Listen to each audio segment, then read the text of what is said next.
আসসালামু আলাইকুম স্যার। ওয়ালাইকুম আসসালাম।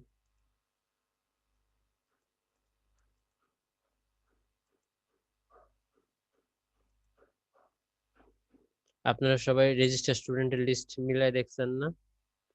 আমি কিন্তু দিয়ে দিছি রেজিস্টার স্টুডেন্টদের লিস্ট।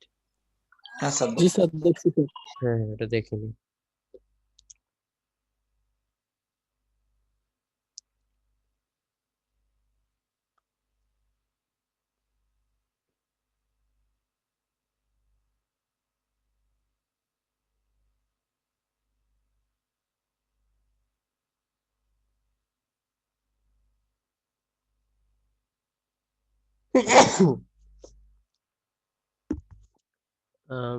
আমি তাহলে কি স্টার্ট করি?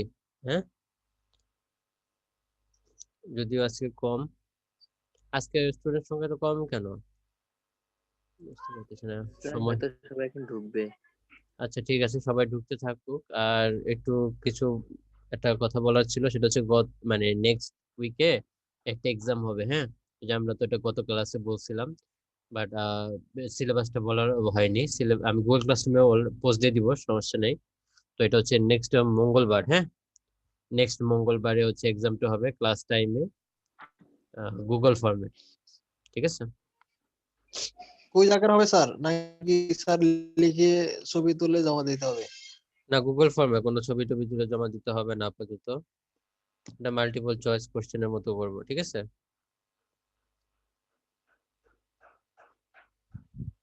সিলেবাসটা কি আজকে বলে দিবেন? হ্যাঁ, সিলেবাসটা বলে দিচ্ছি। সিলেবাস হচ্ছে আজকে ক্লাস পর্যন্ত যতটুকু পড়াবো ততটুকু, প্রথম থেকে আজকে পর্যন্ত। ঠিক আছে? Okay sir. ঠিক আছে, তাহলে আমরা একটু ক্লাসটা স্টার্ট করি। তো আজকে আমরা নতুন টপিক পড়বো, সেটা হচ্ছে ক্যাপাসিট্যান্স। আমরা গত ক্লাসে ট্রান্সপোজিশন টেকনিক পর্যন্ত পড়েছিলাম। তো ট্রান্সপোজিশন টেকনিক হচ্ছে ইন্ডাকটেন্স এবং ক্যাপাসিট্যান্স দুটোর জন্যই সেম কথা। যে এটা কি করা হয়, যে তিনটা লাইনের মধ্যে যদি আপনার বা যেখান থেকে মানে ইজিলি যদি আমি বলতে চাই, যে যেখান থেকে আমার লাইনগুলো টেনে নিতে হবে। সাপোজ তিনটা তার আছে, তো যেখান থেকে আমার লাইনগুলো টানতে হবে তাদের মধ্যে যদি দূরত্ব সমান না থাকে, তাহলে কি হবে, যে তারগুলোর মধ্যে দূরত্ব সমান থাকবে না। যার ফলে হচ্ছে কি, আমার প্রত্যেকটা লাইনে ইন্ডাকটেন্স এবং ক্যাপাসিটেন্সের পরিমাণ ভিন্ন ভিন্ন হবে। যার ফলে একটা আনব্যালেন্স সিস্টেমের তৈরি হবে। তো আমরা চাই না আনব্যালেন্স সিস্টেম হোক, আমরা সবসময় চাই ব্যালেন্স সিস্টেম। তো এখন তার তো ওই জায়গা থেকে লাগাইতে হবে, তো এখানে আর কোনো উপায় নাই। তো আমরা কি করব, জাস্ট একটা টেকনিক ফলো করব, যে টেকনিকের মাধ্যমে আমরা কি করতে পারবো, পরবর্তীতে এই সিস্টেমকে আমরা ব্যালেন্স অবস্থায় নিয়ে আসতে পারবো। তো যে টেকনিকটা আমরা ফলো করি সেটাই হচ্ছে ট্রান্সপোজিশন টেকনিক। ডিটেল আকারে বলছিলাম গত ক্লাসে যে ট্রান্সপোজিশন টেকনিক কিভাবে করা হয়, এবং ট্রান্সপোজিশন টেকনিকে ইমপ্লাই করার ফলে যেটা হবে, যে প্রত্যেকটা লাইনে ক্যাপাসিটেন্স এবং ইন্ডাকটেন্সের পরিমাণ সমান হবে, যার ফলে আমরা ব্যালেন্স সিস্টেম নিয়ে আসতে পারবো। তো এখন যেটা আমরা পড়বো সেটা হচ্ছে ক্যাপাসিটেন্স। তো ক্যাপাসিটেন্স হচ্ছে কি, দেখেন, আমরা যদি মেইনলি একটা বেসিক জিনিসটা দেখি, যে ক্যাপাসিটেন্সের সিম্বলটা কিরকম। আমরা বেসিক জিনিস থেকে যদি শুরু করি, তো ক্যাপাসিটেন্সের সিম্বলটা হচ্ছে এরকম। ক্যাপাসিটেন্সের সিম্বল, যেখানে আমরা এখানে দুটো পাত থেকে, এটা একটা পাত বা প্লেট, এটা আর একটা পাত বা প্লেট, এবং এই দুইটা প্লেট হচ্ছে কিন্তু কন্ডাক্টিং প্লেট। এই দুইটা প্লেট হচ্ছে কন্ডাক্টিং। এখন মাঝখানে যে মাধ্যমটা থাকে সেটা কি, ইনসুলেটর। তা ইনসুলেটর না, ইনসুলেটিং ম্যাটেরিয়াল থাকে, কিন্তু ইনসুলেটিং ম্যাটেরিয়াল।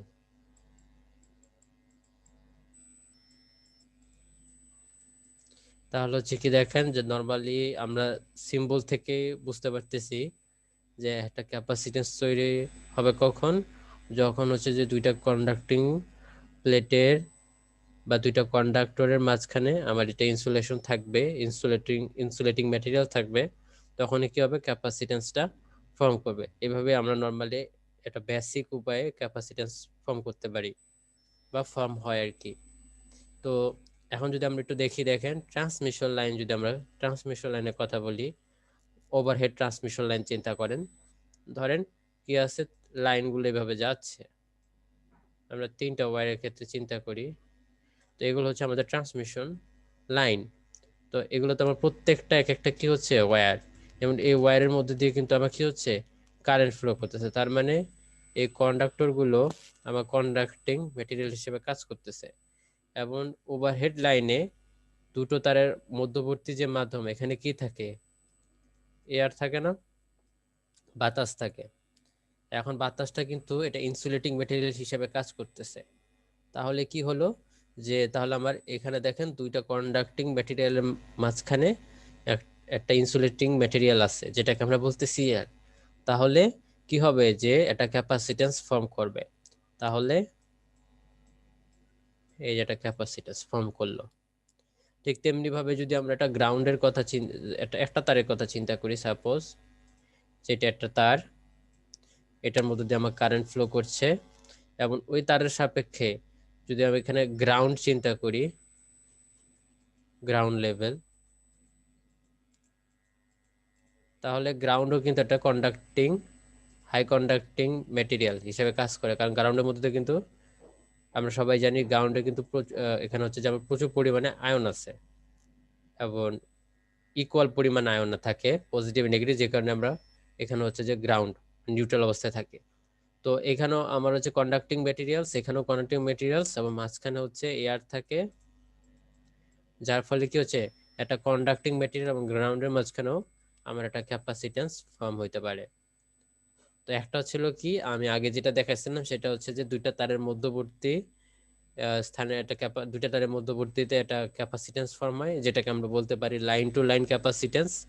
আর একটা হচ্ছে যে একটা লাইনের সাথে একটা গ্রাউন্ডের সাপেক্ষে একটা ক্যাপাসিটেন্স তৈরি হয়, সেটাকে আমরা বলতেছি নিউট্রাল ক্যাপাসিটেন্স বা গ্রাউন্ডের সাপেক্ষে ক্যাপাসিটেন্স। ঠিক আছে, তো এরকম দুইটা আমরা ক্যাপাসিটেন্স দেখলাম। তো এখন দেখেন মানে ক্যাপাসিটেন্স কিভাবে ফর্ম হয় এবং ট্রান্সমিশন লাইনে কিভাবে থাকলো, এটা কি বোঝা গেছে?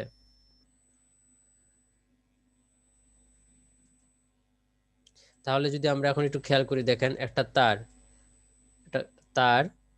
তো তারে কি থাকে, তারে যদি একটা ইকুইভ্যালেন্স থাকে কি, তাহলে আলটিমেটলি ট্রান্সমিশন এখানে কি হবে, একটা তারে আমার রেজিস্ট্যান্স থাকে, দেন হচ্ছে ইন্ডাকটেন্স ফর্ম হয়, দেন কি হলো যে ক্যাপাসিটেন্স থাকে। তার মানে হচ্ছে কি, যে দেখেন ইন্ডাকটেন্স এবং হচ্ছে রেজিস্ট্যান্স, এগুলো কিন্তু তারের সাথে কি থাকে, সিরিজ আকারে থাকে, এবং ক্যাপাসিটেন্সটা ফর্ম হয় শান্ট আকারে।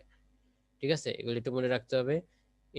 রেজিস্ট্যান্স এবং হচ্ছে ইন্ডাকটেন্স সিরিজ আকারে থাকে, এবং ক্যাপাসিটেন্সটা সেটা হয় আপনার শান্ট আকারে। তাহলে দেখেন কি বলা হয়েছে এখানে, capacitance of A transmission line, যে ট্রান্সমিশন লাইনে যে ক্যাপাসিটেন্সটা তৈরি হচ্ছে is the result of potential difference between the conductor. আপনি যদি দুইটা তারের ক্ষেত্রে চিন্তা করেন, সিমিলারলি যেটা বলছিলাম, যে এখানে ধরেন একটা তার আছে, এখানে আর একটা তার আছে, এবং এখানে আর একটা তার আছে। তো এখন এই একটা তারের সাথে আরেকটা তারের যদি আমরা একটু কনসিডারেশনে নিয়ে আসি, তাহলে দেখেন দুইটা তারের মধ্যে কিন্তু আমার কারেন্ট ফ্লো করতেছে, প্রত্যেকটা তারের মধ্যে কারেন্ট ফ্লো করতেছে। এবং আমরা যদি পাশাপাশি দুইটা তার নিয়ে চিন্তা করি, তাহলে যে কোনো একটা ইনস্ট্যান্ট সময়ে আমাদের হচ্ছে দুইটা তারের মধ্যে কিন্তু পটেনশিয়াল ডিফারেন্স থাকে। ঠিক আছে, 3 ফেজ সিস্টেম যদি বলি, তাহলে দুইটা তারের মধ্যবর্তী একটা নির্দিষ্ট সময় কি থাকে, পটেনশিয়াল ডিফারেন্স থাকে। তাহলে কি হচ্ছে, এখানে তো আমাদের ক্যাপাসিটেন্স ফর্ম হচ্ছে। তার মানে তাহলে কি হচ্ছে, আমরা বলতে পারি যে পটেনশিয়াল ডিফারেন্স, দুইটা তারের মধ্যে পটেনশিয়াল ডিফারেন্স থাকার কারণে আমার কি হচ্ছে, ট্রান্সমিশন লাইনে ক্যাপাসিটেন্স তৈরি হচ্ছে। এখন it causes them to charge in the same manner as the plates of a capacitor when there is a potential difference between them. Sir এটা যে কোনো তারও হবে নাকি স্যার, মানে ডিফারেন্স থাকলে মানে পটেনশিয়াল ডিফারেন্স থাকলে ক্যাপাসিটেন্স ফর্ম হবে, যে কোনো তারে মানে পটেনশিয়াল ডিফারেন্স থাকলেই হবে, এবং কম আর বেশি, বুঝতে পারছেন? জি স্যার। তাহলে দেখেন, এটা হচ্ছে আমাদের নরমালি যে ক্যাপাসিটরের যে প্রিন্সিপাল জানি, ঠিক সেরকমই প্রিন্সিপাল। আর এখানে একটা কথা আছে, সেটা হচ্ছে চার্জিং কারেন্ট কাকে বলে। চার্জিং কারেন্টটা কি। এখানে দেখেন এই যে চার্জিং কারেন্ট, এই যে charging current of the line. এখন চার্জিং কারেন্টটা কি এটা আমাদের জানতে হবে। সহজ কথায় যদি আমি বলি, সেটা হচ্ছে যে ক্যাপাসিটরের মধ্য দিয়ে যে কারেন্টটা ফ্লো হচ্ছে সেটাই আমার চার্জিং কারেন্ট। ক্যাপাসিটরের মধ্য দিয়ে যে কারেন্টটা ফ্লো হচ্ছে সেটাই হচ্ছে চার্জিং কারেন্ট। এখন আপনি চিন্তা করেন এইটুকু, এটা হচ্ছে আমার জেনারেশন সাইড। হ্যাঁ, ধরেন যে এখান থেকে এটা হচ্ছে আমাদের জেনারেশন সাইড, আর এটা হচ্ছে আমাদের রিসিভিং সাইড। এখন চিন্তা করেন যে জেনারেশন থেকে আমি যে পাওয়ারটা জেনারেট করতেছি জেনারেশন সাইডে, আমরা চাই যে রিসিভিং এন্ডেও ঠিক সেম পাওয়ারটাই যেন যায়। তার মানে কি দাঁড়ালো, যে আমরা চাচ্ছি যাতে লসটা কম হয়। তো এখন একটু খেয়াল করে দেখেন, এখন পাওয়ার মানে হচ্ছে ভোল্টেজ এবং কারেন্টের গুণফল। তো আমরা এখন একটু কারেন্ট নিয়ে বিবেচনা করি, যে দেখেন সেটা হচ্ছে কি, যে আমরা যদি এখন কারেন্টের চিন্তা ভাবনা করি, যে ধরেন এই জেনারেশন সাইডে কি হচ্ছে, একটা পাওয়ার জেনারেট হচ্ছে, তার মানে একটা কারেন্ট তৈরি হচ্ছে, এই কারেন্টটা ফ্লো করতেছে। তো আমার কি হচ্ছে, যে যদি আমি জেনারেশন সাইডে যে পাওয়ারটা তৈরি হচ্ছে সেই সেম পাওয়ারটাই যদি আমি রিসিভিং এন্ডে চাই, তাহলে কি হবে, যে কারেন্ট যেটা আমি জেনারেশন সাইডে তৈরি হচ্ছে আমরা চাবো যে রিসিভিং সাইডে যেন ঠিক সেম পরিমাণ কারেন্টটা ফ্লো করে। বাট দেখেন এখানে কি হয়েছে, একটা ক্যাপাসিটেন্স থাকার কারণে, যদি ক্যাপাসিটেন্স না থাকতো তাহলে কিন্তু অন্য কোনো উপায় ছিল না। তো এখান থেকে যে কারেন্টটা ছিল সেটা ডিরেক্ট এইভাবেই চলে যেত, সেম কারেন্টই যাইতো। বাট এখানে একটা ক্যাপাসিটেন্স ফর্ম হয়েছে, এই ক্যাপাসিটেন্স ফর্ম হওয়ার কারণে কি হয়েছে, একটা অল্টারনেট পাথ তৈরি হয়েছে। তার মানে এই কারেন্টটা কি হবে, কিছু অংশ আবার এখানে ক্যাপাসিটরের মধ্য দিয়ে ফ্লো করার একটা সুযোগ পাচ্ছে। তার মানে দেখেন এই যে কারেন্টটা যেটা ক্যাপাসিটরের মধ্য দিয়ে যাচ্ছে, তাহলে এটা কিন্তু আমার একটা লস ফ্যাক্টর হিসেবে কাজ করতেছে, যেটাকে আমরা অনেক সময় বলে থাকি লিকেজ কারেন্টও। বুঝতে পারছেন? তাহলে চ্যালেঞ্জ কারেন্টটা কি, চ্যালেঞ্জ কারেন্ট হচ্ছে যে ক্যাপাসিটরের মধ্য দিয়ে যে কারেন্টটা ফ্লো করে সেটাকে আমরা বলি চার্জিং কারেন্ট, এবং চার্জিং কারেন্ট সেটা হচ্ছে আমাদের লস কম্পোনেন্টের জন্য দায়ী। আর হচ্ছে যে লিকেজ কারেন্টও আমার সেম। বুঝা গেছে? এখন এই ক্যাপাসিট্যান্সটা লস ফ্যাক্টরের জন্য দায়ী হওয়াতে কি হচ্ছে দেখেন, যদি এই ক্যাপাসিট্যান্স যদি থাকে তাহলে কি হচ্ছে, লস হচ্ছে। কারণ আপনার হচ্ছে একটা কারেন্ট সে কি করতেছে ক্যাপাসিট্যান্সের মধ্য দিয়ে চলে যাওয়ার সুযোগ পাচ্ছে, যেটা আমার লস ক্রিয়েট করতেছে। তার মানে কি, যদি ক্যাপাসিট্যান্স থাকার ফলে কি হয়, যে আমাদের একটা কি হচ্ছে, যে ভোল্টেজ ড্রপ তো হচ্ছেই, সাথে সাথে কি হচ্ছে দেখেন, যদি লস হয় তার মানে কি, আমার এফিসিয়েন্সি কি হবে, কমে যাবে। তার মানে আমার এফিসিয়েন্সিও কমে যাচ্ছে, এবং আপনার কি হচ্ছে, যে পাওয়ার ফ্যাক্টর যেটা আমরা জানি সেই ইউনিটি পাওয়ার ফ্যাক্টর থেকে কি হচ্ছে, ডেভিয়েট হচ্ছে। তার মানে পাওয়ার ফ্যাক্টরও আমার হচ্ছে কি হচ্ছে, ডিগ্রেড হচ্ছে। এবং আপনার স্টেবিলিটি যেটা হচ্ছে কি, এগুলো আপনার স্টেবিলিটির সাথে কি একটা এফেক্ট ফেলতেছে সিস্টেমে যে স্টেবিলিটি আছে সেই স্টেবিলিটির সাথে এটা, এই স্টেবিলিটির উপর একটা ইফেক্ট ফেলতেছে আমার হচ্ছে এফিসিয়েন্সি এবং পাওয়ার ফ্যাক্টর। তাহলে দেখেন ক্যাপাসিটর থাকলে আমার লসের জন্য দায়ী, এবং এই লসের কারণে আমার এফিসিয়েন্সিটা ডিগ্রেড হয়, এবং সাথে সাথে আমার ইউনিটি পাওয়ার ফ্যাক্টর থেকেও কি হয়, আরো দূরে সরে যেতে থাকে, যার ফলে হচ্ছে আমার লাইনের একটা স্টেবিলিটির উপরে হ্যাম্পার পড়ে। তাহলে এটা আমরা ক্যাপাসিটেন্স পড়লাম।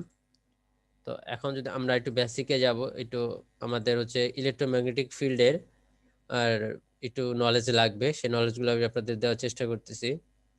তো ফার্স্ট অফ অল একটু খেয়াল করে দেখেন, যে আমরা যদি ইলেকট্রিক ফিল্ড নিয়ে আলোচনা করি, ঠিক আছে, ইলেকট্রিক ফিল্ড, সেখানে আমরা কমন দুইটা টার্ম দেখেছিলাম, একটা ছিল ই আর একটা ছিল ডি। এই ইটা কি আমাকে কেউ বলতে পারবেন? আর এই ডিটা কি? এটা হচ্ছে আমাদের electric field electric intensity. Field intensity, electric field intensity. Field intensity, এটা কিন্তু খেয়াল রাখতে হবে যে ই কিন্তু ইন্টেন্সিটি বোঝায়, আর ডি হচ্ছে ইলেকট্রিক ফিল্ড ডেন্সিটি।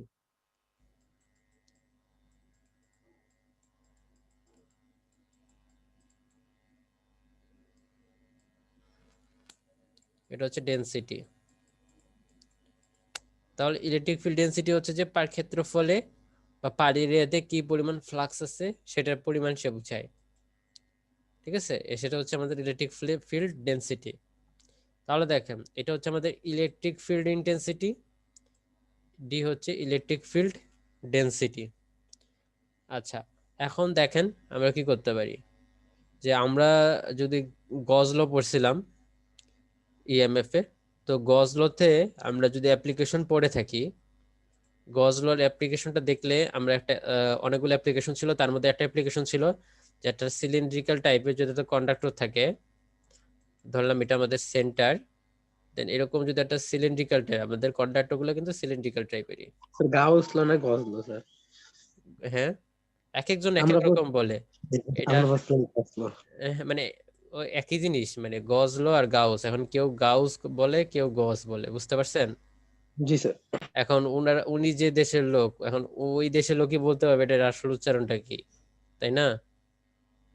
যেমন আপনি দেখেন যে এটা আসলে যেমন হচ্ছে যে, আপনাকে যদি একটা কমন উদাহরণ দিই, দেখবেন যে সৌম্য সরকার যখন খেলে তখন দেখবেন যে বিদেশি লোকরা সুমিয়া সরকার বলে, ঠিক আছে, কিন্তু বাংলাদেশে সুমাইয়া। হ্যাঁ, কিন্তু ওর নামটাই হচ্ছে ওইরকম যে ওদের এখানে ট্রান্সলেট করলে ইংলিশে ওইরকমই উচ্চারণ হয়, বাট আমরা তো রাখছি হচ্ছে যে সৌম্য, তাই না? তো এটা আসলে ওদের ওইভাবে হয় নাই। তো ওইখানে আসলে ওই গজ যে বা গাউস যেটাই বলি না কেন, এটা আসলে উনি যে দেশের লোক সে দেশের লোকরাই বলতে পারবে যে এই অ্যাকচুয়াল প্রোনাউন্সিয়েশনটা ওনাদের দেশে কি। স্যার এটা তো মানে আমরা ইন্টারে যখন পড়ছিলাম এটা তো গাউস মানে স্পেলিং হয়তো আর কি। আমি বললাম তো যে এটার আমরা দেখবেন যে বেশিরভাগ অনেক জায়গায় দেখবেন যে ইউটিউবে দেখবেন গজ বলে, কিন্তু ঠিক আছে, গজ বলে, আবার অনেক জায়গায় হচ্ছে গাউসও বলে।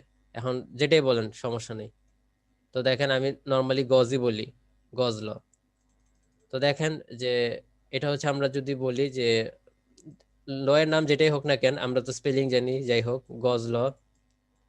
যদি দেখি এটা যদি প্রিন্সিপালটা আমরা পড়ছিলাম, এবং এই প্রিন্সিপাল রিলেটেড হচ্ছে আমরা কিছু অ্যাপ্লিকেশন দেখেছিলাম, এবং তার মধ্যে একটা অ্যাপ্লিকেশন ছিল যদি এটা সিলিন্ড্রিক্যাল টাইপের কন্ডাক্টর যদি থাকে শেপ, তাহলে সেন্টার থেকে সার্টেন একটা দূরত্বে আমরা হচ্ছে ইলেকট্রিক ফিল্ড ইন্টেন্সিটি পরিমাণ আমরা বের করতে পারতাম, তাই না? সার্টেন দূরত্বে আমরা ইলেকট্রিক ফিল্ডের ইন্টেন্সিটি পরিমাণ কি করতে পারতাম, বের করতে পারতাম। এবং সেখান থেকে আমরা হচ্ছে একটা ইকুয়েশনও ফর্ম করছিলাম, সেই ইকুয়েশনটা কারো মনে আছে কিনা জানি না, ইকুয়েশনটা দেখেন আমি লিখে দিচ্ছি। তো ই ছিল ই ইকুয়ালস টু, আমরা ইলেকট্রিক ফিল্ড ইন্টেন্সিটির ইকুয়েশনটা লিখতেছি, সেটা ছিল কত, E equals to Q divided by হচ্ছে কত 2 পাই এপসাইলন নট এবং হচ্ছে এক্স। এই এক্সটা হচ্ছে কি সেন্টার থেকে কত দূরত্বে আমরা ইলেকট্রিক ফিল্ডের ইন্টেন্সিটিটা পরিমাপ করব সেই দূরত্বটা বোঝাচ্ছে। যদি আমরা এর সারফেসে পরিমাপ করি তাহলে সেই ক্ষেত্রে আমার দূরত্ব কত হবে, রেডিয়াসের সমান, তাহলে সেই ক্ষেত্রে হবে আমার এক্স ইকুয়ালস টু কত, আর। এটা আসলে ডিসটেন্সটা বোঝাচ্ছে। আপনারা হয়তো এখানে এক্স এর বদলে আরো পরে থাকতে পারেন, তো ওই সেম জিনিসই বোঝায় যে আপনার এক্স এখানে বোঝাচ্ছি আমি ডিসটেন্স, ওইখানে আরো আপনার ডিসটেন্সে বুঝাইতো। তাহলে এটা হচ্ছে আমাদের ইলেকট্রিক ফিল্ড ইন্টেন্সিটি পরিমাণ এই সিলিন্ড্রিক্যাল শেপের জন্য, যেটা আমরা গজ ইউজ করে বের করতে পারতাম, অ্যাপ্লিকেশন ছিল। তো আমরা আরো আরো কিছু জানা লাগবে। দেন হচ্ছে যে আমরা যদি বলি ভোল্টেজ সম্পর্কে এখন জানবো, হ্যাঁ, ভোল্টেজ ভোল্টেজ এখন আমরা কি এই ইকুয়েশন কি জানি কিনা একটু দেখেন তো। V equals to integration of E dx, V equals to integration of E dx, আমরা কি ইকুয়েশনটা জানি? তাহলে দেখেন এই ইকুয়েশনের মাধ্যমে কিন্তু আমরা ভোল্টেজ পরিমাপ করতে পারবো, ঠিক আছে। এখন আমরা যদি বলি V12, এই সিম্বলটার মানে কি, V12 সিম্বলটার মানে কি? এর মানে হচ্ছে যে ধরেন আপনার কি করতেছেন, একটা চার্জ, 1 আর 2 এর মধ্যে। হ্যাঁ 1 আর 2 তো এটা বোঝা যাচ্ছে, বাট এটা আরো স্পেসিফিকলি জানতে হবে এই সিম্বলটার মানে কি। ধরেন একটা চার্জ, আপনি সেটাকে পজিটিভ বা নেগেটিভ যেটাই ধরেন না কেন, আমি ধরলাম প্লাস কিউ পরিমাণ একটা চার্জ, সে এখন এই যে পজিশনে যে পজিশনে আছে সেই পজিশনটাকে আমি ধরলাম 1 নম্বর পজিশন।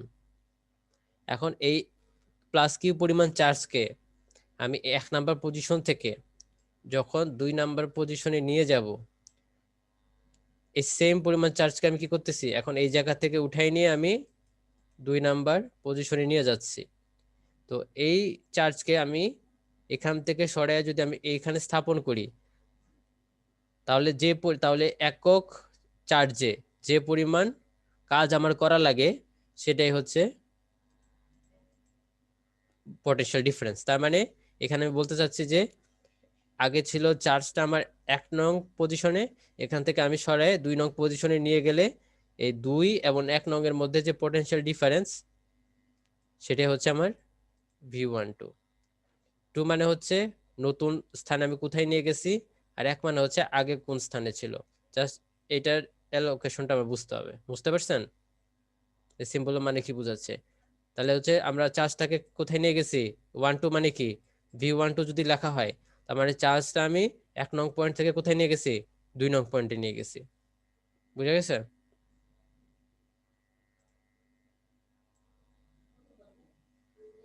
তাহলে এখন দেখেন, আমরা যদি ইলেকট্রিক ফিল্ড ইন্টেন্সিটি পরিমাণ জেনে থাকি, তাহলে আমরা ভোল্টেজের মানটা কিভাবে বের করতে পারি। ঠিক সেম ভাবে দেখেন, ভি বলতেছি 12, তাহলে এখানে কি হবে, ইন্টিগ্রেশন অফ Q/2/F ইন্টিগ্রেশন নির্মাণটা অফ বসাতে হবে। ইডিএক্স, দেন এখানে যদি V12 বলি, মানে হচ্ছে যে আমি আগে ছিল 1 নাম্বার বিন্দু পজিশনে, আমি এখান থেকে সরে কোথায় নিয়ে গেছি, 2 নং পজিশনে। তাহলে এখানে যদি আমি কোন একটা রেফারেন্স পয়েন্টের সাপেক্ষে চিন্তা করি, যে রেফারেন্স পয়েন্টের সাপেক্ষে আমার 1 নাম্বার পয়েন্টের দূরত্ব হচ্ছে D1, আর ওই সেম রেফারেন্স পয়েন্টের সাপেক্ষে 2 নং পজিশনের দূরত্ব হচ্ছে কত, D2। তাহলে হচ্ছে কি আমরা বের করতে যাচ্ছি 2 নং পজিশন এবং 1 নম্বর পজিশনের মধ্যে পটেনশিয়াল ডিফারেন্স। তাহলে আমরা এখানে লিমিট বসাবো ফাইনাল যে অবস্থায় নিয়ে গেছি সেখানে, আর লোয়ার হচ্ছে যে ইনিশিয়াল যে অবস্থা ছিল সেটা।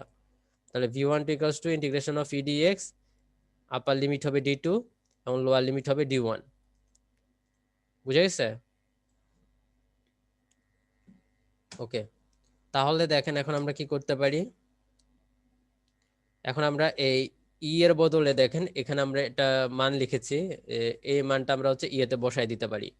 তাহলে আলটিমেটলি আমার V12 দাঁড়াবে ইন্টিগ্রেশন অফ কত, Q/2πε0x, Q/2πε0x, এন্ড হচ্ছে কত dx, এবং লিমিটটা আমরা বসাই দেব, এখানে হচ্ছে D1 আর এখানে হচ্ছে D2। বুঝা গেছে? জি স্যার, 1/x থেকে বাকিটা বের করে দিলে। এখানে আপনার যদি এইটুক মানে এইটুক যদি আপনার কি থাকে, যদি আচ্ছা আমি দেখাই দিচ্ছি। ইন্টিগ্রেশনের বাইরে থাকে। ইন্টিগ্রেশনের বাইরে গেলে ln x এখন দেখেন, 1/x আমরা যদি বলি নির্দিষ্ট চার্জ, ঠিক আছে, তাহলে হচ্ছে কি সাপোজ ধরেন, তাহলে কিউ কি আমাদের কনস্ট্যান্ট, তার মানে Q/2πε0 আমাদের কি হচ্ছে কনস্ট্যান্ট, তাই না? তাহলে আমরা এটাকে ইন্টিগ্রেশনের বাইরে নিয়ে আসতে পারি। তাহলে আসলে কত, Q/2πε, দেন ইন্টিগ্রেশন অফ হচ্ছে কত, 1/x এটা হচ্ছে 1/x dx। dx তাহলে 1/x dx এর ইন্টিগ্রেশন করলে কত আসে, ln x না?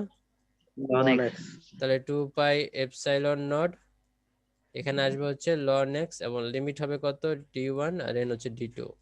এখানে লিমিট বসান, লিমিট বসাইলে আপনার আলটিমেটলি যে রেজাল্টটা আসবে সেটা হচ্ছে Q/2πε0 ln D2/D1। বুঝা গেছে? জি স্যার। এটা হচ্ছে তাহলে আমাদের 2 নম্বর পয়েন্ট এবং 1 নম্বর পয়েন্টের যে মধ্যবর্তী যে পটেনশিয়াল ডিফারেন্স সেটা আমরা বের করলাম। আচ্ছা,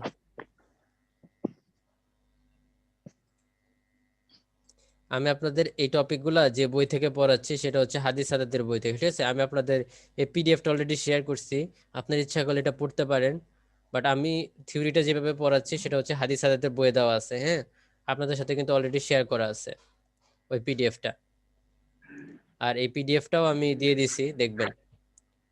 বাট আমি পড়াচ্ছি হচ্ছে হাদিস আদাতের বই থেকে।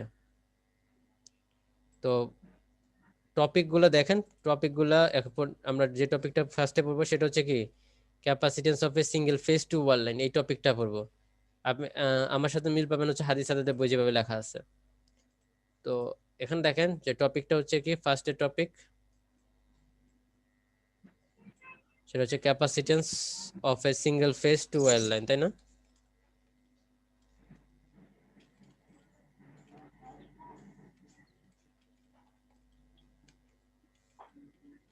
Capacitance of a single phase to wire, capacitance of a single phase to wire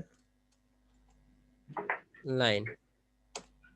ওকে, এখন দেখেন আমরা এটাকে কিভাবে করতে পারি। তা ফার্স্টে যদি আমরা হেডিংস একটু খেয়াল করি, এখানে কি বলছে, আমরা ক্যাপাসিটেন্স বের করব কোন সিস্টেমের জন্য, সিঙ্গেল ফেজ সিস্টেমের জন্য, যেখানে আমার ওয়্যার কটা থাকবে, দুইটা। তাহলে দেখেন আমরা একটু চিত্রটা আঁকি। তো যেহেতু দুইটা ওয়্যার থাকবে, আমি ধরে নিলাম এটা একটা ওয়্যার এবং এখানে আরেকটা ওয়্যার। তাহলে এই ওয়্যারের জন্য আমি সেন্টার ধরলাম এখানে, আর এই ওয়্যারের জন্য সেন্টার হচ্ছে এখানে, এবং এইটাকে আমি ধরলাম 1 নাম্বার। ধরেন এই যে ওয়্যারটাকে আমি বলতেছি, সে ওয়্যারটা হচ্ছে 1 নাম্বার, আইডেন্টিফাই করে দিলাম, এবং এটা হচ্ছে 2 নাম্বার। এবং আমরা যেহেতু সব সময় ডিফারেন্সটা সেন্টার টু সেন্টার থেকে চিন্তা করি, তাহলে আমরা ধরলাম যে 1 নাম্বার ওয়্যারের সেন্টার থেকে 2 নাম্বার ওয়্যার সেন্টারের যে মধ্যবর্তী যে ডিফারেন্স, সেটা হচ্ছে কত, ডি, ক্যাপিটাল ডি। আমরা আরো বলতেছি যে 1 নাম্বার ওয়্যারের যে রেডিয়াস, 1 নাম্বার ওয়্যারের রেডিয়াস হচ্ছে R1, এবং 2 নাম্বার কন্ডাক্টরের রেডিয়াস হচ্ছে R2।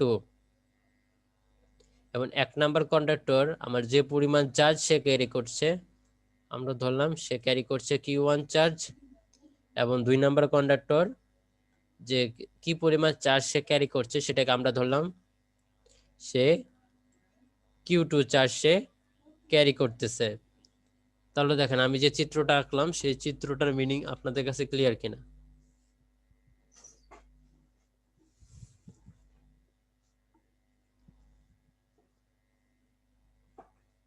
জি স্যার। আচ্ছা, তাহলে দেখেন এখন আমরা কি করব। এখন আমরা ফার্স্টে আমি একটা লাইন লিখতেছি, দেখেন এই লাইনটা না লিখলে অনেক সময় কনফিউজড হবেন আর কি। তো আমি লাইনটা লিখি তারপর ব্যাখ্যা করতেছি।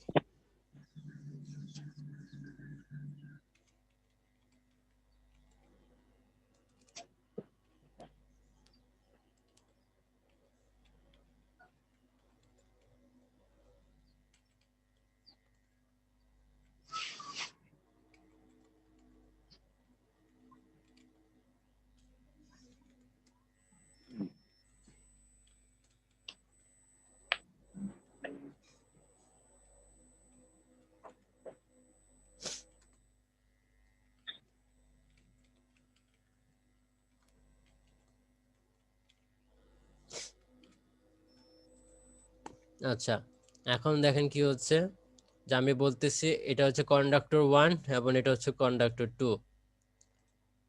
ওকে, এখন আমরা একটু কন্ডাক্টর 1 এর জন্য আমরা কি করতাম ইন্ডাকটেন্সের বেলায়, যে যখন আমরা একটা টোটাল সিস্টেমের ইন্ডাকটেন্স বের করতাম, তখন আমরা প্রত্যেকটা স্ট্র্যান্ড নিয়ে ইফেক্ট বের করতাম, তাই না? প্রত্যেকটা স্ট্র্যান্ডের ইফেক্ট বের করতাম। দেন প্রত্যেকটা স্ট্র্যান্ডের জন্য ইফেক্ট বের করে আমরা জাস্ট একটা ওয়্যারের জন্য একটা ওয়্যারের জন্য যদি হয় যে একটা ওয়্যার যদি আপনার স্ট্যান্ডিং করা থাকে, তাহলে সেক্ষেত্রে আমরা প্রত্যেকটা ওয়্যারের ইফেক্টটা আমাকে আগে বের করতে হইতো। এবং ওয়্যারটা যদি আমার স্ট্যান্ডিং থাকে সেক্ষেত্রে আবার প্রত্যেকটা স্ট্যান্ডিং এর ইফেক্ট বের করে প্রত্যেকটা ওয়্যারের ইফেক্ট আমাকে বের করে নিয়ে দেন ওভারঅল সিস্টেমের জন্য আমার বের করা লাগতো। এটা হচ্ছে আমার সেম। তো এখানে আমার সিস্টেমে 2টা ওয়্যার আছে, তো এখানে আমাকে প্রত্যেকটা ওয়্যারের জন্য ইফেক্ট আগে বের করে নিতে হবে, দেন আমরা হচ্ছে ওভারঅল সিস্টেমের জন্য ইফেক্টটা বের করব। তো ফার্স্ট আমরা বলতেছি যে 1 নাম্বার কন্ডাক্টর, তাহলে 1 নাম্বার কন্ডাক্টরের চার্জ আছে কত, Q1। এবং তাহলে দেখেন আমরা চাচ্ছি যে এই দেখেন ভোল্টেজ ডিফারেন্স আমরা যেটা বের করতে চাচ্ছি সেটা হচ্ছে এই 2 নাম্বার কন্ডাক্টর এবং 1 নাম্বার কন্ডাক্টরের মধ্যে যে ভোল্টেজ ডিফারেন্স সেটা আমরা বের করতে চাচ্ছি, এবং সেটা হচ্ছে কি V12। আমরা যদি একটু সহজ কথায় বলি যে এই পয়েন্ট থেকে এই পয়েন্টে এই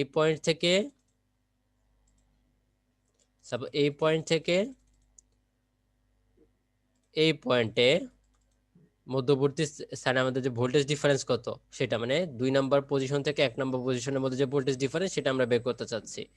তাহলে দেখেন, তাহলে সেটা কত হচ্ছে, প্রথমে হচ্ছে আমরা বের করতে চাচ্ছি Q1 মানে হচ্ছে 1 নাম্বার কন্ডাক্টরের জন্য, তাহলে V12 Q1 এটা সমান হবে কত, Q বাই আমাদের ইকুয়েশন কি ছিল, ভোল্টেজের Q by 2 pi epsilon naught, লন ছিল কত D2 বাই ছিল D1।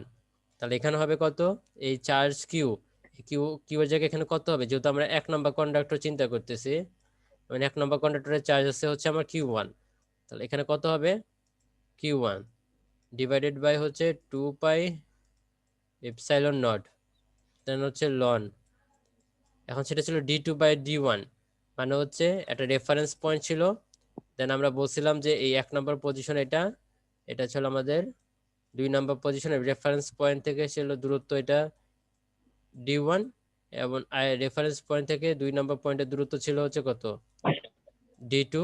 এখন আমরা বলছিলাম যদি হ্যাঁ D2 এবং V12 মানে হচ্ছে কি এই একটা এই 1 2 সিম্পল যেটা বোঝায় সেটা হচ্ছে 1 নম্বর পজিশন থেকে একটা চার্জ 2 নম্বর পজিশনে নিয়ে গেলে আমার এই 2 নম্বর এবং 1 নম্বর পয়েন্টের মধ্যে যে পটেনশিয়াল ডিফারেন্স সেটা হচ্ছে V12। তো যাই হোক, এখন দেখেন যে তাহলে এটা কি হচ্ছে, যে আমরা তাহলে এটা কি লিখতাম যে D2 বাই D1, এই যেখানে দেখেন D2 বাই D1, তার মানে দূরের বিন্দু ডিভাইডেড বাই কাছের বিন্দু, মানে আমি ফাইনালি চার্জটাকে যে পয়েন্টে নিয়ে গেছি সেটা ডিভাইডেড বাই হচ্ছে ইনিশিয়ালি যে অবস্থায় ছিল, তার মানে এই 2 পজিশনটা উপরে, এই 1 পজিশনটা নিচে, তাহলে এখানে কত হবে, এখানে হচ্ছে যে 2, তাহলে দেখেন আমি এই চার্জটাকে আমি বলতেছি এখানে এই 1 নম্বর কন্ডাক্টরের এবং 2 নম্বর কন্ডাক্টরের মধ্যবর্তী যে পটেনশিয়াল ডিফারেন্স সেটা, এবং তাদের মধ্যে দূরত্ব কত, দেখেন দূরত্ব হচ্ছে কত D, তাহলে এখানে আমরা কত লিখব D, এবং পটেনশিয়াল ডিফারেন্সটা আমরা কি করতেছি দেখেন কাছের বিন্দু মানে হচ্ছে যে এই যে 1 নাম্বার কন্ডাক্টর, এই 1 নাম্বার কন্ডাক্টরের যে সারফেসের যে ভোল্টেজটা সেটা হচ্ছে আমাদের কাছের বিন্দু, আমরা চাচ্ছি 1 নাম্বার কন্ডাক্টরের সারফেস থেকে 2 নাম্বার কন্ডাক্টরের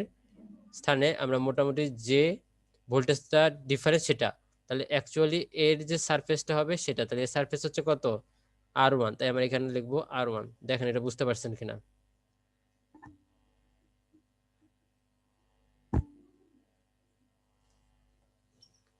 এই ইকুয়েশন ফরমেশনটা বুঝতে পারছেন কিনা দেখেন। স্যার 1 নাম্বার থেকে 2 নাম্বার যাইতে যে ডিসটেন্স D নিছেন, আর 1 নাম্বারের জন্য এজন্য স্যার এটা কি সারফেস। আমরা কি বলছি দেখেন, এই লাইনটা পড়েন আগে, এই লাইন, এই যে এখানে আমরা কি বলতেছি দেখেন, the voltage between conductor and 1 and 2, তার মানে কন্ডাক্টর এবং 1 এবং 2 এর মধ্যে, হ্যাঁ এই 1 নাম্বার কন্ডাক্টর এবং 2 নাম্বার কন্ডাক্টরের মধ্যে পটেনশিয়াল ডিফারেন্সটা আমরা কি করতে চাচ্ছি, বের করতে চাচ্ছি, তাই না? জি স্যার। আচ্ছা, এখন দেখেন আমরা সব সময় 1 নাম্বার, এখন দেখেন তার মানে কি আমাকে বের করতে হবে 1 নাম্বার বিন্দু এবং 2 নাম্বার বিন্দুর মধ্যে যে পটেনশিয়াল ডিফারেন্স। ওকে, এখন খেয়াল করেন আমরা ডিফারেন্স, তার মানে আমার এই এখান থেকে যদি এটাকে একটা চার্জ হিসেবে কল্পনা করেন এই কন্ডাক্টরটাকে, তার মানে এখান থেকে আমি এই চার্জটাকে কোথায় নিয়ে গেছি, এই 2 নাম্বার লোকেশনে নিয়ে গেছি, তাই না?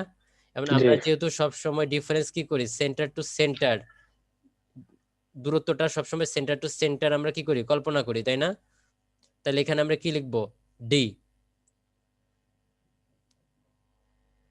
আপনি যদি আরো প্রিসাইসলি জানতে চান যে আসলে আমরা তো এখানে এটারও যদি আপনি সারফেস দেয়, যদি আপনি মনে করেন যে ঠিক আছে না আমি লিখতে চাচ্ছি যেহেতু এটারও সারফেস থেকে কন্ডাক্টর মানে কি এই সারফেসের থেকে এই সারফেসের মধ্যে যে পটেনশিয়াল ডিফারেন্স সেটা, তাহলে হয়তো বা আপনার মনে এটা আসতে পারে ঠিক আছে আমার এখান থেকে এতটুকু দূরত্ব হচ্ছে কত ডি, এবং আমি তো বের করতে চাচ্ছি কি দেখেন, তাহলে এখান থেকে আমার বাদ যাবে হচ্ছে কত দেখেন এখানে যে রেডিয়াসটা সেই রেডিয়াসটা কিন্তু আমার একটু নেগলিজিবল পরিমাণ, বাট আপনাকে ওই ওই কি বলবো কমপ্লিকেট ক্যালকুলেশনের না যে আপনি এভাবে চিন্তা করেন সবসময় আপনার কি হচ্ছে আমরা কন্ডাক্টর টু কন্ডাক্টরের যে ডিফারেন্সটা সেটা আমরা সবসময় সেন্টার টু সেন্টার পরিমাপ করতেছি না।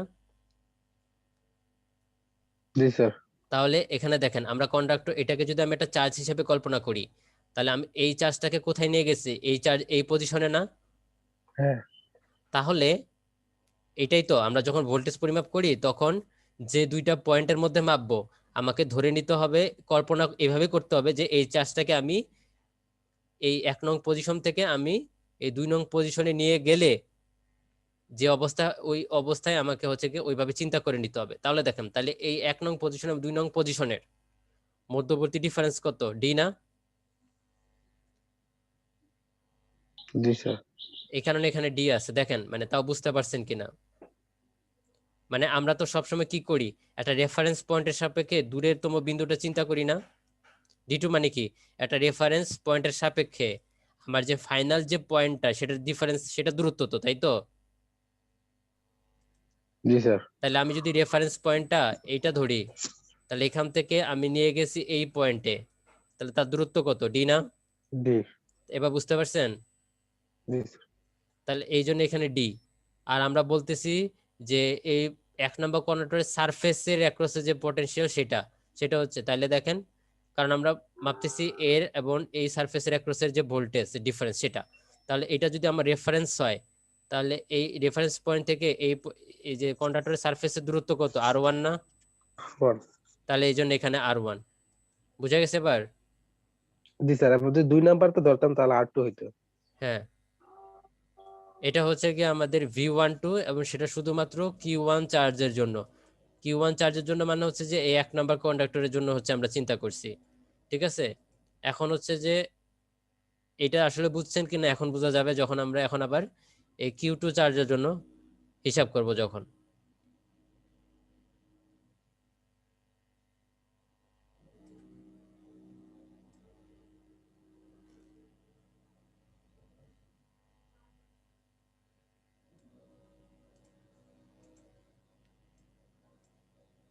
তাহলে দেখেন আমি আবার কথাটা লিখতেছি,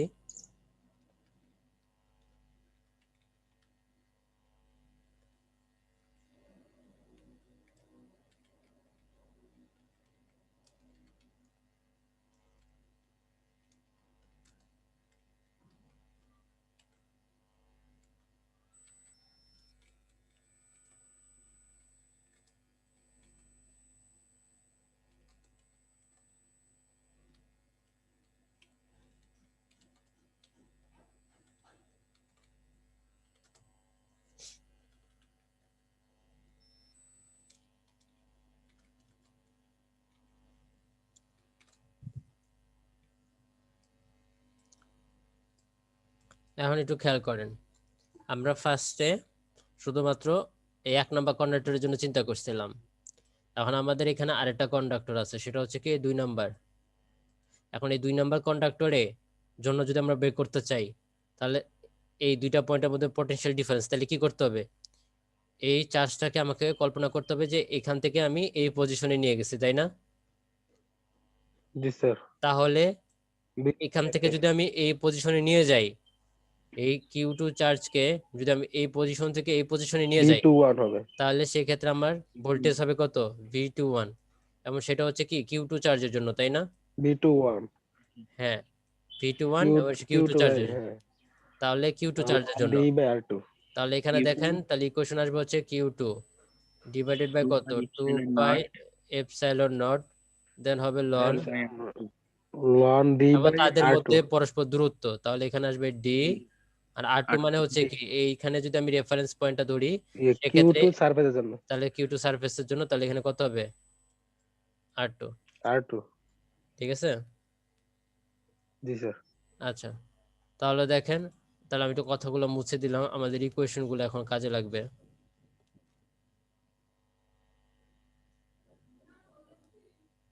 ওকে,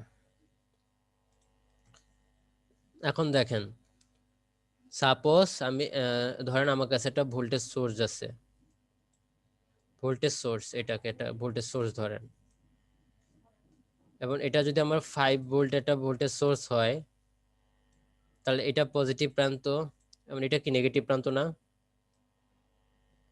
এখন আমি যদি একটা ডিজিটাল ভোল্ট মিটারের সাপেক্ষে এটার পরিমাণটা দেখতে চাই, তাহলে হচ্ছে কি, আমি যদি ভোল্ট মিটারের পজিটিভ প্রান্তের সাথে এই ভোল্টেজ সোর্সের পজিটিভ প্রান্ত এবং ভোল্ট মিটারের নেগেটিভ প্রান্তের সাথে যদি আমি ভোল্টেজ সোর্সের নেগেটিভ প্রান্ত করি, তাহলে আমরা ভোল্টেজের পরিমাণ কত দেখাবে?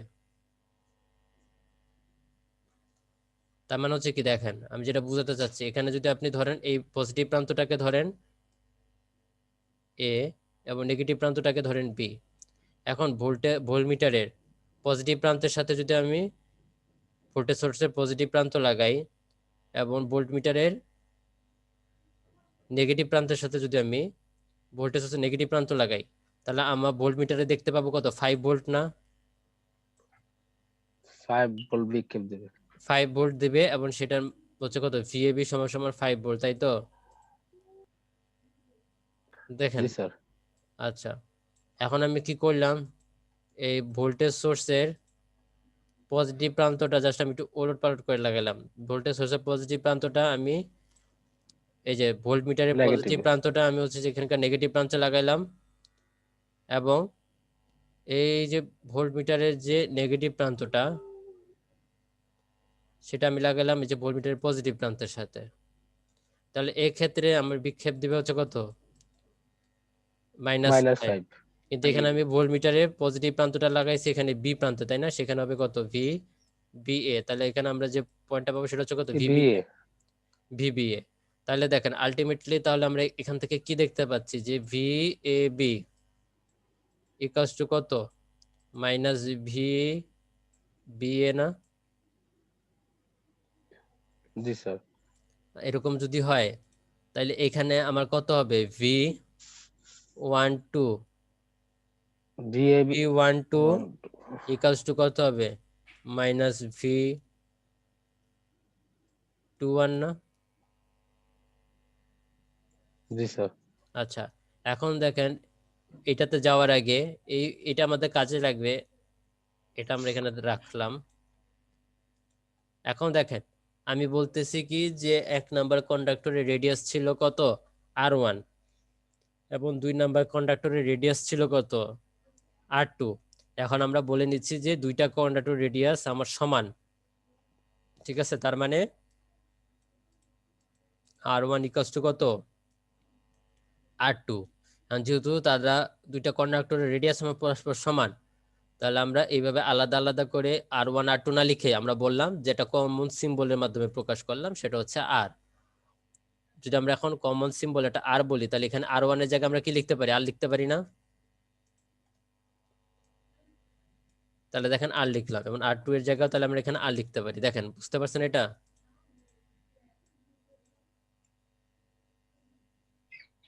জি স্যার। আচ্ছা, এখন দেখেন তাহলে আমরা যদি আলটিমেটলি ভোল্টেজ যেটা, সেটা তো আমার সুপারপজিশন থিওরেম কি, সুপারপজিশন থিওরেম কি সাপোর্ট করে না ভোল্টেজ? এখন দেখেন, এখন সুপারপজিশন থিওরেমটাই আমাদের কাজে লাগাবো। তাহলে দেখেন এখানে তাহলে আলটিমেটলি এখানে দেখেন কয়টা কন্ডাক্টর ছিল? দুইটা না?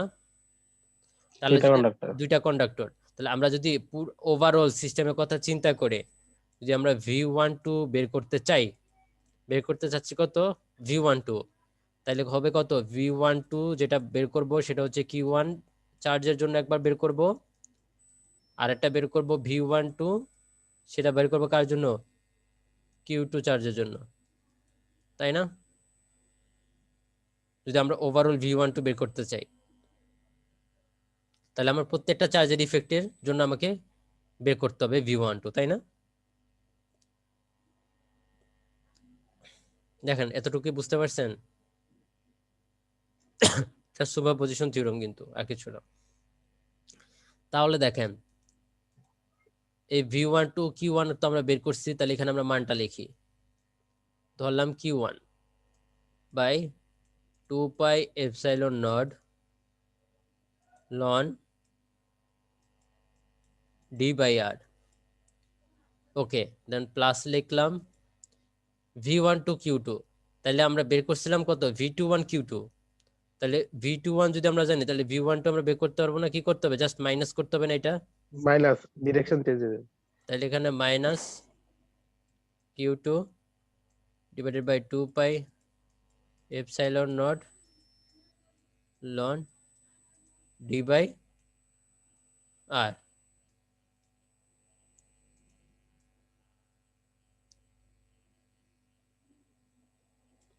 তাহলে দেখেন কি হচ্ছে, পজিটিভ এবং নেগেটিভ কি হবে, নেগেটিভ। এখন দেখেন কি করব, এখন আমি ধরেন একটা সিঙ্গেল ফেজ, একটা নর্মাল সিঙ্গেল, এটা যেহেতু এটা সিঙ্গেল সিস্টেম সিঙ্গেল ফেজ আর কি, একটা নর্মাল সার্কিট চিন্তা করেন যে এখানে ধরেন আপনার এটা 5 ভোল্টের সোর্স আছে প্লাস মাইনাস 5, এবং এখানে আপনার একটা রেজিস্ট্যান্স আছে, হ্যাঁ, এবং রেজিস্ট্যান্সকে আপনি এই সোর্সের সাথে কানেক্ট করতেছেন কিভাবে, এখানে একটা কন্ডাক্টর আছে এবং এখানে আর একটা কন্ডাক্টর আছে। এই কন্ডাক্টরটাকে আমরা ধরেন এই কন্ডাক্টর যেটা সেটাকে আমরা ধরতেছি এই কন্ডাক্টর, আর এই কন্ডাক্টর যেটা সেটাকে আমি বলতেছি এই কন্ডাক্টর। এখন দেখেন এটা যদি জাস্ট একটা কানেকশন দেওয়ার জন্য এখানে একটা রেজিস্ট্যান্স আর ইউজ করা হয়েছে, তাইলে দেখেন এরকম যদি আমার একটা সিস্টেম হয়, তাহলে এই কন্ডাক্টরের মধ্যে দিয়ে যে পরিমাণ কারেন্ট যাবে আর এই কন্ডাক্টরের মধ্যে দিয়ে যে পরিমাণ কারেন্ট যাবে, তো কারেন্টের মান কি সেম না? কারেন্টের মান কি কখনো কম বেশি হবে? যে সাপোজ এখানে যদি 3 এম্পিয়ার যায় তাহলে কি এখানে কোনোভাবে 2 এম্পিয়ার হওয়ার চান্স আছে? স্যার যে কারেন্ট সোর্স না থেকে স্যার। যাবে সেই কারেন্টই ব্যাক করবে সোর্সে। হ্যাঁ, মানে এখানে যদি 3 এম্পিয়ার যায় এখানে আমার 3 এম্পিয়ারই যাবে, এটা তো কোনো সমস্যা নাই, তাই না? এখানে কোনোভাবে আমার এখানে 2 এম্পিয়ার হওয়ার চান্স নাই, ঠিক আছে, কারেন্টের ম্যাগনিটিউডটা সমান হবে। বাট দেখেন আমার যদি কারেন্ট ডিরেকশন যদি এরকম এইদিকে হয়, তাহলে এইটা হচ্ছে কি রিটার্ন না, তার মানে কি কারেন্টের ডিরেকশনটা চেঞ্জ হয়ে যাচ্ছে না? এটা তো আমার এই দিক দিয়ে কারেন্টটা বের হয়ে যাচ্ছে আর এই দিক দিয়ে কারেন্ট ঢুকতেছে, এটা কি আমার রিটার্ন পাথ না? যদি আমার রিটার্ন পাথ না থাকে তাহলে কি হবে, আমার সার্কিটটা তো ফুল হবে না, আর সার্কিট যদি ফুল না হয় তাহলে কি আমার কারেন্ট পাস করবে? দেখেন এই জিনিসটা বুঝতে পারছেন কিনা, এই জিনিসটা কি বোঝা গেছে? তাহলে দেখেন যে এটা যদি আমার এরকম এটার সাথে যদি আমি তুলনা করি, সাপোজ ধরেন এখানে দুইটার মধ্যে, তাহলে যেহেতু এটা সিঙ্গেল ফেজ সিস্টেম তার মানে হচ্ছে কি এটার এখানে যে পরিমাণ চার্জ ফ্লো করবে, কারেন্ট মানে হচ্ছে চার্জই, তো এখানে যে পরিমাণ চার্জ আমার ফ্লো করবে এখানেও ঠিক সেম পরিমাণ চার্জ আমার ফ্লো করবে। বাট আলটিমেটলি এটার মধ্য দিয়ে যদি কারেন্ট ঢুকে তাহলে এখান দিয়ে আমার কারেন্ট কি হবে, বের হবে। আলটিমেটলি চার্জের ডিরেকশন যদি এটার যেদিকে হবে 1 নম্বর পজিশনের জন্য, 2 নম্বর পজিশনের জন্য চার্জের ডিরেকশন কি হবে, উল্টাটা হবে। তার মানে আমি যদি বলি এটা ছিল Q1 এটা ছিল Q2, তাহলে আলটিমেটলি Q1 ইকুয়ালস টু হবে কত Q, এবং Q2 হবে কত মাইনাস Q, কারণ হচ্ছে এটার সাথে যদি আমি তুলনা করি কারণ এটা ডিরেকশনটা উল্টা। বুঝা গেছে? জি স্যার। তাহলে দেখেন এই কিউ এর জায়গায় আমরা এখানে কিউ লিখলাম, Q1 এর জায়গায় কিউ লিখলাম, এবং Q2 এর জায়গায় কি হবে মাইনাস কিউ। এখন এই মাইনাস পজিটিভ হয়ে যাবে। তাহলে দেখেন দুইটা সেম জিনিস, x প্লাস এক্স, তাহলে কত হয় x প্লাস এক্স 2x না, তাহলে 2 into Q by 2 pi epsilon naught loan D by R. এখন এইটু আর এইটু কিন্তু চলে যায় ক্রস, তাহলে আসতেছে কত Q by pi epsilon naught loan D by R, তাই আসতেছে না?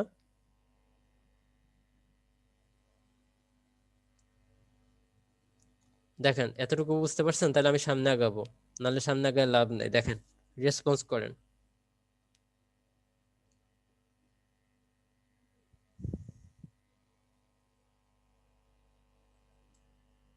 আচ্ছা, তাহলে আমি ধরে নিচ্ছি আপনারা সবাই বুঝছেন। ওকে, তাহলে দেখেন আমরা কিন্তু ভোল্টেজের পরিমাণটা পেয়ে গেছি, কিন্তু আমাদের কি বের করতে হবে? ক্যাপাসিট্যান্স। আমরা ক্যাপাসিট্যান্সের বেসিক সূত্র কি?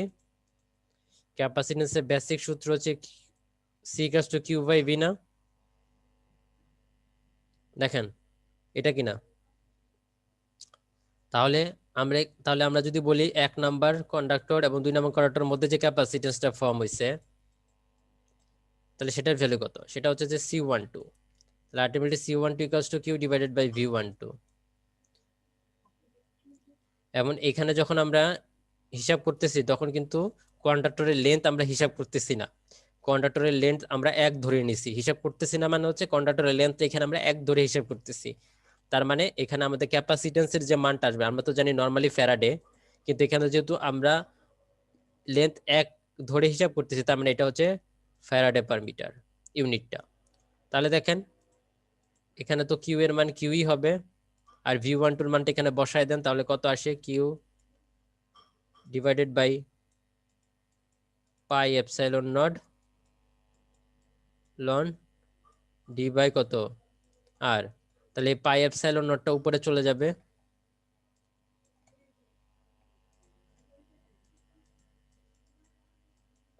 পাই এপসাইলন নট এ কিউ ক্রস, তাহলে আলটিমেটলি থেকে যায় কত?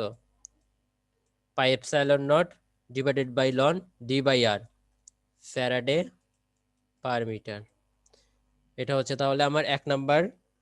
তাহলে আমরা কি বললাম যে সিঙ্গেল ফেজ সিস্টেম 2 ওয়্যারের জন্য দুইটা কন্ডাক্টরের মধ্যবর্তী স্থানে যে ক্যাপাসিট্যান্সটা তৈরি হয়, সেই ক্যাপাসিট্যান্সের ভ্যালু হচ্ছে কত? Pi epsilon naught divided by লন D by R Faraday per metre. বুঝা গেছে?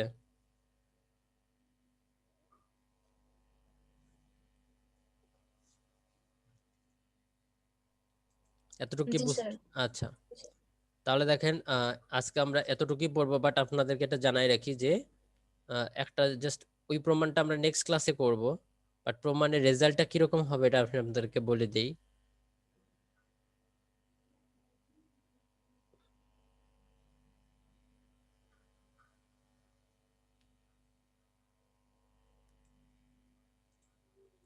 এটা কি আমরা কি বলছি যে একটা তার থেকে আরেকটা তারের মানে দুইটা কন্ডাক্টরের মধ্যে যে আমার ক্যাপাসিট্যান্সটা তৈরি হয়েছে সেটার মান আমরা বের করছি। বাট আমরা যদি ক্যাপাসিট্যান্সটা বলতে চাই যে একটা কন্ডাক্টরের সাপেক্ষে আর একটা গ্রাউন্ডের সাপেক্ষে যদি ক্যাপাসিট্যান্সটা হয়, ঠিক আছে, বা এটাকে আমরা বলি নিউট্রাল ক্যাপাসিট্যান্স, তো সেটা আমার ভ্যালু কত আসবে? সেটার ভ্যালুটা আসবে হচ্ছে C equals to 2 pi epsilon naught loan D by R Faraday per metre. আমরা যদি লক্ষ্য করে দেখি এটার সাথে এটা ডিফারেন্সটা হচ্ছে জাস্ট 2 তে, মানে আমার এই ক্যাপাসিট্যান্স যেটা নিউট্রাল ক্যাপাসিট্যান্স সেটা হচ্ছে কি লাইন, এটাকে আমরা বলি লাইন টু লাইন ক্যাপাসিট্যান্স, কারণ দুইটা কন্ডাক্টরের মধ্যে যে ক্যাপাসিট্যান্সটা তৈরি হচ্ছে সেটা। তাহলে এই যে নিউট্রাল ক্যাপাসিট্যান্স সেটা হচ্ছে কি আমার লাইন টু লাইন ক্যাপাসিট্যান্সের দ্বিগুণের সমান। তো এটা কেন হয় বা এই দ্বিগুণ এই আসলে 2টা কেন, সেটা আমরা নেক্সট ক্লাসে দেখবো। হ্যাঁ, এই প্রমাণটা আমি আপনাদেরকে দেখাবো। দেখেন আজকের ক্লাস কি বুঝতে পারছেন সবটুকু? যদি কারো কোশ্চেন করা থাকে আমাকে করতে পারেন।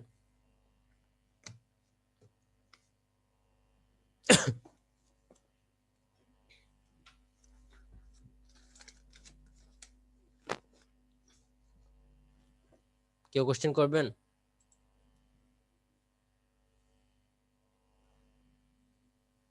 হ্যাঁ বলেন। স্যার সিটি তো হবে আজকের ক্লাস পর্যন্ত। হ্যাঁ। স্যার মানে আমাদের তো আপনি ম্যাথমেটিক্যাল তারপর থিওরি ইকুয়েশন সবকিছু পড়াইছেন, তো স্যার সিটিতে যেহেতু গুগল ফর্মে, তো এটার কোশ্চেনের টাইপটা কিরকম হবে? কোশ্চেনের টাইপটা যেমন হচ্ছে যে ধরেন নরমালি মাল্টিপল চয়েস যেভাবে দেন না, জি স্যার। অনেকগুলো অপশন থাকতে পারে, মাল্টিপল অ্যান্সার থাকতে পারে, ওরকম কোশ্চেন দেখলেই বুঝবেন। আর হচ্ছে যে ধরেন হয়তোবা এই সিটিতে এত বড় ম্যাথ হয়তোবা দেওয়া সম্ভব না, বাট হয়তোবা আমি আপনাকে ইনফরমেশন গুলো দিতে পারি, বাট ওইখান থেকে আপনাকে ইনফরমেশন টুকে ওই বড় ম্যাথের একটা ছোট পোর্শন আমি আপনাকে করতে বলতে পারি, বুঝতে পারছেন, যেটা আপনার টাইমের সাথে যাবে। শুধু অ্যান্সার লিখে দিবেন স্যার? হ্যাঁ, ওইখানে অ্যান্সার দেওয়া থাকবে, আপনাকে ওইখান থেকে অ্যান্সার দেখে নিতে বুঝে নিতে হবে যে ওইটার মানে ওইটার অ্যান্সারটা কোনটার সাথে যায়। কারণ আপনার ধরেন যদি 15টা কোশ্চেন থাকবে, 15টা কোশ্চেনের মধ্যে আপনার টাইম থাকবে হচ্ছে 45 মিনিট, ঠিক আছে? স্যার টাইমটা একটু বাড়াই দেন স্যার। গতকাল একটা চিঠি দিয়েছিলাম স্যার, সবকিছু করবে সাবমিট করতে গেছে স্যার, নেট চলে গেছে, কারেন্ট গেছে। পরে স্যার বলছে 5 মিনিট লেট হলে, মানে অনেক কাহিনী। আসলে এটা স্যারদের কিছু করার থাকে না।